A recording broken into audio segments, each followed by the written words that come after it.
केंद्रभूत प्रवेश परीक्षेत सहभागी होणाऱ्या सर्व उमेदवारांना सीईटी कक्षामार्फत आवाहन करण्यात येत आहे की प्रवेश प्रक्रिया दरम्यान होणारा गोंधळ टाळण्यासाठी पुढील दिलेल्या सूचनांचं पालन करा। 1. मोबाईल नंबरची अचूकता। प्रवेश प्रक्रिया दरम्यान उमेदवारांनी आपला नोंदणीकृत मोबाईल नंबर अचूक असल्याची खात्री करावी। प्रवेश प्रक्रियेच्या विविध टप्प्यांवर तुमच्याशी संपर्क साधण्यासाठी याच नंबरचा वापर केला जाणार आहे। 2. ओटीपीची गोपनीयता। नोंदणीकृत मोबाईल नंबरवर आलेला ओटीपी हा अत्यंत गोपनीय ठेवावा। हा ओटीपी इतर कोणालाही देऊ नका।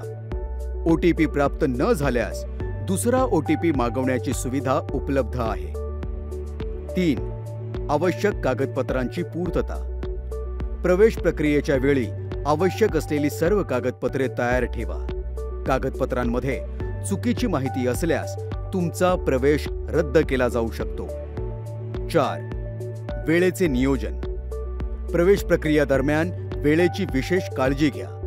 प्रत्येक टप्प्याला वेळेत हजर राहा आणि वेळोवेळी सूचनांचे पालन करा।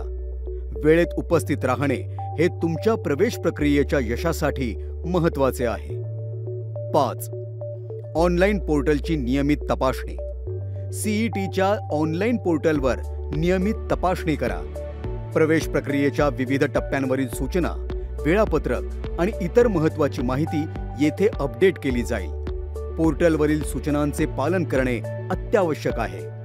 6. ईमेल तपासणी। प्रवेश प्रक्रियेच्या दरम्यान तुम्हाला ईमेलद्वारेही सूचना दिल्या जाऊ शकतात, त्यामुळे तुमच्या नोंदणीकृत ईमेल आयडीची नियमित तपासणी करा। याच सूचना योग्यरित्या पाळून तुम्ही प्रवेश प्रक्रियेची यशस्वीपणे पूर्तता करू शकता। राज्य सामायिक प्रवेश परीक्षा कक्ष, महाराष्ट्र राज्य, मुंबई।